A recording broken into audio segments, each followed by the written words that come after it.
السلام عليكم ورحمة الله وبركاته. إن الحمد لله حمدا كثيرا طيبا مباركا فيه. اللهم صل وسلم على نبينا محمد صلى الله عليه وسلم. فأعوذ بالله من الشيطان الرجيم. بسم الله الرحمن الرحيم. رب اشرح لي صدري ويسر لي أمري واحلل عقدة من لساني يفقهوا قولي. سبحانك لا علم لنا إلا ما علمتنا إنك أنت العليم الحكيم. عزیز طالبات، اللہ رب العالمین کا بے انتہا شکر و احسان ہے کہ اس نے ہمیں ایسے موقع پر دین کی باتیں سیکھنے پڑھنے کی توفیق عطا فرمایا ہے. ہم رب العالمین سے دعا کرتے ہیں کہ اللہ تبارک و تعالی ہمارے اس کام کو قبول فرمائے.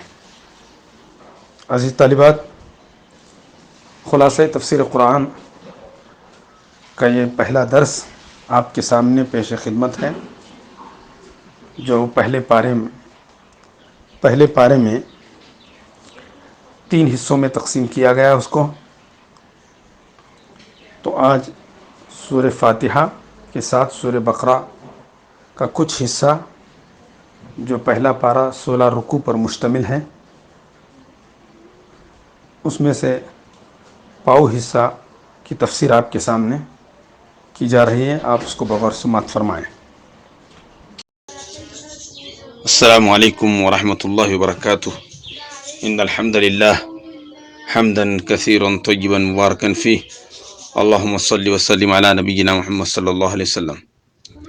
فاعوذ باللہ من الشیطان الرجیم. بسم اللہ الرحمن الرحیم.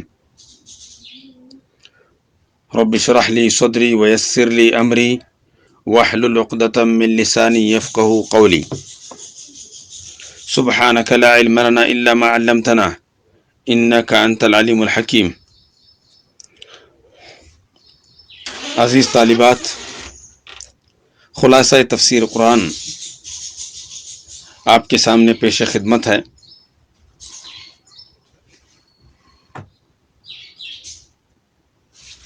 اللہ تبارک تعالیٰ سے میں دعا کرتا ہوں کہ اللہ تبارک تعالیٰ مجھے اور آپ کو، سارے مسلمانوں کو، قرآن مجید کو سمجھنے اور اس پر عمل کرنے کی توفیق عطا فرمائے اور شرک اور بدعات سے ہمیں بچائے. عزیز طالبات،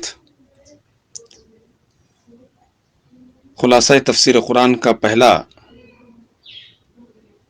پارہ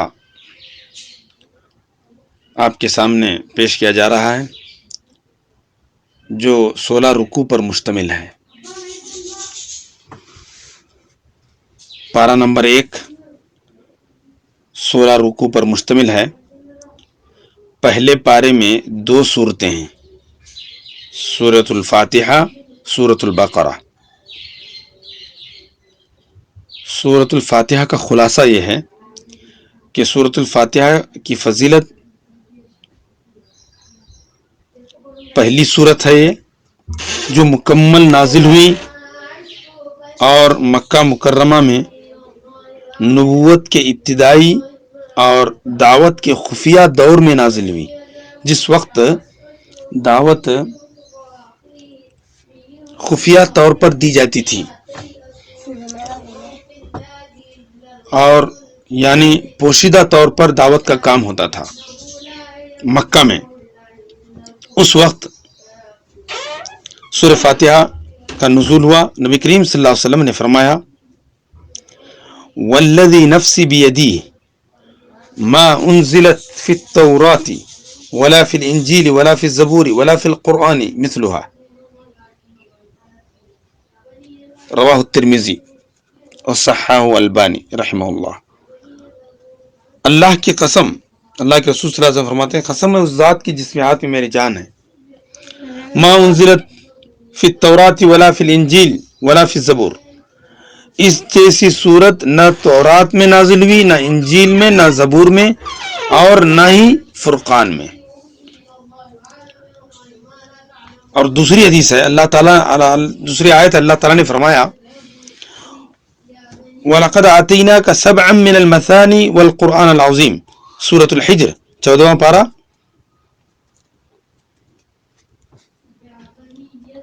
ہم نے تم کو 7 آیتیں دے رکھی ہیں جو بار بار دہرائی جانے کے لائق ہیں اور قرآن عظیم عطا کیا ہے۔ اس آیت میں 7 مثانی کا ذکر آیا ہے، 7 مثانی اور القرآن العظیم۔ تو 7 مثانی اور قرآن عظیم سے مراد سورۃ الفاتحہ ہے، جیسے کہ رسول صلی اللہ علیہ وسلم نے فرمایا ام القرآن ہی 7 المثانی والقرآن العظیم۔ اس سورت کا ایک نام نماز بھی ہے، یعنی صلاۃ کا ترجمہ نماز سے ہوتا ہے، کیونکہ اسے نماز کی ہر رکعت میں پڑھنا جو ہے فرض ہے، اور اسے سورۃ الشفا بھی کہا جاتا ہے۔ کسی بھی بیماری میں یہ پڑھ کر دم کیا جائے تو ضرور شفا ہوگی۔ اسے سورۃ الدعا بھی کہتے ہیں، سورہ فاتحہ کو سورۃ الدعا بھی کہتے ہیں، کیونکہ یہ پڑھ کر جو دعا کی جائے قبول ہوتی ہے۔ ایک فرشتے نے آ کر کہا اللہ کے نبی صلی اللہ علیہ وسلم آپ کو 2 نور مبارک ہو، وہ ہے سورۃ الفاتحہ اور سورۃ البقرہ۔ صحیح مسلم نے اس کو روایت کیا ہے۔ عزیز طالبات، سورہ فاتحہ سے متعلق بہت ساری باتیں ہیں، چونکہ ہمارا موضوع خلاصہ ہے اس لیے ہم اس میں اہم باتیں آپ کے سامنے بتائیں گے۔ دنیا کا سب سے چھوٹا عمل جو ثواب میں سب سے بڑھ کر ہے، نبی کریم صلی اللہ علیہ وسلم نے فرمایا اذا امن الامام فامنوا فانه من وافق تامینه تامین الملائکۃ غفر له ما تقدم من ذنبه، رواه البخاری۔ جب امام آمین کہے تو تم بھی آمین کہو، کیونکہ جس کی آمین فرشتوں کے آمین کے موافق ہو گئی، جس کی آمین فرشتوں کے آمین کے ساتھ مل گئی، اس کے سابقہ گناہ، پچھلے گناہ بخش دیے جاتے ہیں۔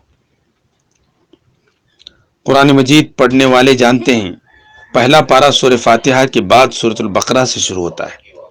اس کی وجہ یہ ہے کہ سورہ فاتحہ دراصل قرآن مجید کا خلاصہ، قرآن مجید کا مقدمہ ہے، جس میں قرآن مجید کے سارے مضامین مختصر انداز میں بیان کیے گئے ہیں۔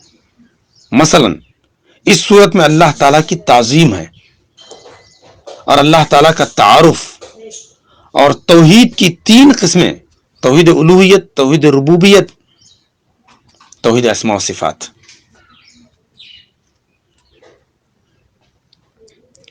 سورہ فاتحہ بندے کی طرف سے اللہ کے حضور میں دعا ہے، اللہ کے بارگاہ میں دعا ہے، لیکن دعا کرنے سے پہلے بندہ اپنے رب سے 2 عہد کرتا ہے، 2 وعدے کرتا ہے، جو پورے اسلام کا خلاصہ ہے۔ وہ 2 وعدہ کیا ہے؟ 2 وعدے، ایاک نعبد و ایاک نستعین، تیری ہی عبادت کرتے ہیں اور تجھ سے ہی مدد مانگتے ہیں۔ یہ 2 وعدے بندہ کرتا ہے۔ اس وعدے کے بدلے میں بندہ اپنے رب سے دعا کرتا ہے، اہدنا الصراط المستقیم صراط الذین انعمت علیہم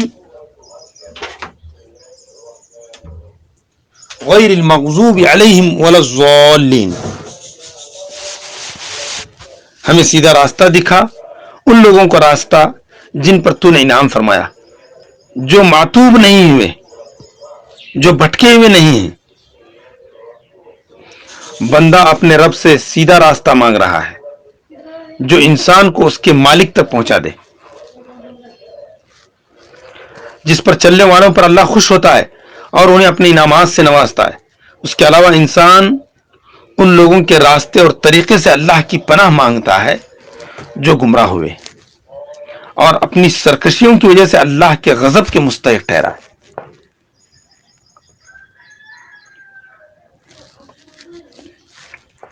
اس دعا میں تفصیل سے اس لیے مانگی گئی، بندہ خود کو انعام یافتہ لوگوں کی سیرت میں ڈھال لے اور گمراہ لوگوں اور اللہ کے غضب کے مستحق لوگوں کی بدعمالیوں سے انسان پرہیز کرے۔ حدیث میں واضح کیا گیا، مغضوب علیہم سے مراد یہودی ہیں، ان پر کئی بار اللہ کا عذاب نازل ہوا ہے، اور گمراہوں سے مراد عیسائی ہیں، جنہوں نے اللہ کی کتاب کے باوجود دین کو چھوڑ دیا اور گمراہ ہوئے۔ تو مغضوب سے مراد یہودی ہیں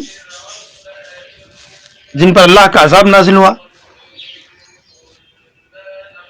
عمل نہ کیے، علم تھا عمل نہیں کیے، اللہ کا غضب، اللہ کا غضب، اللہ کا عذاب ان پر نازل ہوا۔ اور ضالین سے مراد عیسائی ہیں، گمراہ ہوئے، علم نہیں تھا، گمراہ ہو گئے۔ تو دو چیزیں اہم ہیں، ایک علم بھی چاہیے اور عمل بھی چاہیے۔ علم نہ ہو انسان گمراہ ہوتا ہے، عمل نہ کرے اللہ کا غضب اور اللہ کا عذاب نازل ہوتا ہے۔ یہ دو اہم باتیں ہیں، آپ اس کو یاد رکھیے۔ اللہ تعالیٰ نے اپنے بندے کی یہ دعا قبول کی اور قرآن کی صورت میں اسے راہ ہدایت دی۔ دعا کے جواب میں فرمایا ذالک الکتاب لا ریب فیہ ھدی للمتقین، یہ اللہ کی کتاب ہے، اس میں کوئی شک نہیں۔ مزید انسان نے جن لوگوں کے راستے سے اللہ کی پناہ مانگی تھی ان کی تفصیل بیان کی گئی ہے اس میں، تاکہ انسان اس کی روش پر چلنے سے بچ جائے۔ سورۃ البقرہ میں یہود جو مغضوب علیہم ہیں، جن پر اللہ کا غضب نازل ہوا، ان کی کارستانیاں، ان کے جرائم، ان کے گناہوں کا تذکرہ۔ اگلی سورت، اس کے بعد کی سورت، سورۃ آل عمران میں عیسائیوں کی گمراہیوں کی تفصیل، اور اس کے بعد کی سورت، سورۃ النساء میں انعام یافتہ لوگوں کا تذکرہ فرمایا۔ اللہ نے فرمایا وَمَن يُطِعِ اللَّهَ وَالرَّسُولَ فَأُولَٰئِكَ مَعَ الَّذِينَ أَنْعَمَ اللَّهُ عَلَيْهِم مِّنَ النَّبِيِّينَ وَالصِّدِّيقِينَ وَالشُّهَدَاءِ وَالصَّالِحِينَ وَحَسُنَ أُولَٰئِكَ رَفِيقًا۔ اس طرح اللہ تعالیٰ نے صراط مستقیم پر چلنے کی خواہش رکھنے والے کے سامنے اپنا مکمل ایک پروگرام رکھ دیا کہ جو شخص کامیابی کے راستے پر چلنا چاہتا ہے وہ یہود و نصارہ کے طریقے پر چلنے سے بچے اور انبیاء اور صدیقین، شہداء اور صالحین کے راستے پر چلنے کی کوشش کرے، وہ صراط مستقیم ہے اور وہ صراط مستقیم کو پالے گا۔ سورۃ البقرہ کا خلاصہ اس طرح ہے کہ سورۃ البقرہ کی فضیلت، نبی کریم صلی اللہ علیہ وسلم نے فرمایا ان الشیطان ينفر من البیت الذي تقرأ فيه سورۃ البقرہ، شیطان اس گھر سے بھاگتا ہے جس میں سورۃ البقرہ کی تلاوت کی جائے۔ اس کو صحیح مسلم نے روایت کیا۔ اس سورت کا نام بقرہ رکھا ہے۔ بقرہ کا معنی ہوتا ہے گائے، چونکہ اس سورت میں گائے سے متعلق ایک زبردست واقعہ ہوا ہے، اس واقعے کی مناسبت سے اس سورت کا نام رکھا گیا ہے۔ علماء کرام فرماتے ہیں کہ اس سورت میں 1000 مفسرین ذکر کرتے ہیں، ابن کثیر نے اس کو روایت کیا ہے۔ اس سورت میں، سورہ بقرہ میں 1000 خبریں اور 1000 احکام بیان کیے گئے اور 1000 حرام اور ممنوع چیزوں کا تذکرہ اس سورت میں ذکر کیا گیا ہے۔ زمان نزول کے اعتبار سے یہ سورت ہجرت مدینہ کے فوراً بعد مدینے میں نازل ہوئی۔ سورۃ البقرہ مدنیہ۔ اس کے رئیسی موضوعات، یعنی سورت کا جتنا حصہ پارے میں بیان ہوا، مضامین کے اعتبار سے اس کے 3 حصے ہیں۔ پہلے حصے میں صراط مستقیم پر چلنے والوں کے اعتبار سے انسانوں کی 3 قسمیں بیان ہوئی۔ نمبر 1 مومنین، نمبر 2 کافرین، نمبر 3 منافقین۔ مومنین، ان کی صفات اور ان کا انجام کا تذکرہ کیا۔ مومنین کی صفات بیان کرتے ہوئے اللہ نے فرمایا الذین یؤمنون بالغیب ویقیمون الصلاة ومما رزقناهم ينفقون والذین یؤمنون بما انزل الیک وما انزل من قبلک وبالآخرة هم یوقنون اولئک علی ھدی من ربهم واولئک هم المفلحون۔ یہ مومنون کی صفات اس میں ذکر کی گئی۔ الذین یؤمنون بالغیب 1، ویقیمون الصلاة 2، ومما رزقناهم ينفقون 3، اور چوتھی صفت والذین یؤمنون بما انزل الیک وما انزل من قبلک، اور 5ویں صفت ہے وبالآخرۃ هم یوقنون۔ یہ 5 صفات اور اس کے بعد فرمایا اولئک علی ھدی من ربہم، یہی لوگ اپنے رب کی طرف سے راستے پر ہیں اور وہی نجات پانے والے. یہ انسانوں کی پہلی قسم. دوسری قسم کافروں کی صفات بیان کرتے ہوئے فرمایا ان الذین کفروا سواء علیہم انذرتهم ام لم تنذرهم لا یؤمنون ختم اللہ علی قلوبہم وعلی سمعہم وعلی ابصارہم غشاوہ ولہم عذاب عظیم. اس میں کافروں کی صفات ہے.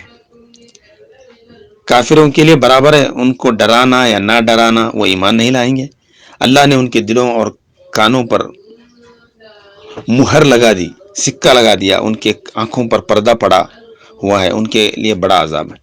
یعنی کافر وہ ہیں جو حق کو سننے اور دیکھنے کے بعد بھی ماننے سے انکار کرتے. انہوں نے اپنی آنکھ، کان اور دل کو حق سے بند کر کے رکھ دیا، لہذا وہ کیسے ہدایت پا سکتے ہیں. انسانوں کی تیسری قسم ہے منافقوں کے بارے میں اللہ نے فرمایا وَمِنَ النَّاسِ مَن يَقُولُ آمَنَّا بِاللَّهِ وَبِالْيَوْمِ الْآخِرِ وَمَا هُم بِمُؤْمِنِينَ يُخَادِعُونَ اللَّهَ وَالَّذِينَ آمَنُوا وَمَا يَخْدَعُونَ إِلَّا أَنفُسَهُمْ وَمَا يَشْعُرُونَ. لوگوں میں سے کچھ وہ ہیں جو کہتے ہیں ہم اللہ پر اور آخرت کے دن پر ایمان لائے، حالانکہ وہ ہرگز مومن نہیں. اللہ سے دھوکہ بازی کرتے ہیں ان لوگوں سے جو ایمان لائے ہیں، حالانکہ وہ اپنی جانوں کے سوا کسی کو دھوکہ نہیں دے رہے ہیں، وہ خود اپنے آپ کو دھوکہ رہے ہیں. منافق دراصل مفاد پرست لوگ ہوتے ہیں، اپنے فائدہ دیکھتے ہیں. انہیں حق یا جھوٹ سے کوئی تعلق نہیں، وہ محض اپنی دنیاوی فائدہ دیکھتے ہیں. انہیں جہاں بھی اپنا مفاد اور اپنا فائدہ پورا ہوتا ہے وہاں دکھائی دیتا ہے وہاں چل پڑتے ہیں. اللہ نے انہی کے متعلق فرمایا ان المنافقین فی الدرک الاسفل من النار، سورہ نساء آیت نمبر 145. منافقین جہنم کے سب سے نچلے گڑھے میں ہوں گے. تو یہ انسانوں کی تین قسمیں. اس تقسیم کا مطلب یہ ہے کہ اگر آپ ہدایت چاہتے ہیں تو آپ کو مومنوں والی صفات اپنانا ہوگا اور کافروں اور منافقوں کی کرتوتوں سے، ان کی صفات سے پرہیز کرنا ہوگا. اس کے بعد اللہ تعالیٰ نے تمام انسانوں کو مخاطب کر کے اپنی عبادت کا حکم دیا کہ اے انسانوں، تم اپنے رب کی عبادت کو جس نے تمہیں اور تم سے پہلے لوگوں کو پیدا کیا. اللہ کی عبادت انسانوں کی پیدائش کا مقصد ہے، زندگی کا مقصد ہے، اور شرک سے روکا گیا. یا ایھا الناس اعبدوا ربکم الذی خلقکم والذین من قبلکم لعلکم تتقون الذی جعل لکم الارض فراشا والسماء بناء وانزل من السماء ماء فاخرج به من الثمرات رزقا لکم فلا تجعلوا للہ اندادا وانتم تعلمون. انسانوں کے پیدا ہونے کا مقصد اللہ کی عبادت اور شرک سے دور رہنا. یہ دو اہم باتیں اس آیت میں. اس کے بعد انشاءاللہ آپ کے سامنے دوسرا درس، اس پارے کا خلاصہ آپ کے سامنے آئے گا. اللہ تعالیٰ سے دعا ہے کہ اللہ تبارک تعالیٰ مجھے اور آپ کو ان باتوں پر عمل کرنے کی توفیق عطا فرمائے اور سارے مسلمانوں کی حفاظت فرمائے. سبحان ربک رب العزت عما یصفون وسلام علی المرسلین والحمد للہ رب العالمین. السلام علیکم ورحمۃ اللہ وبرکاتہ.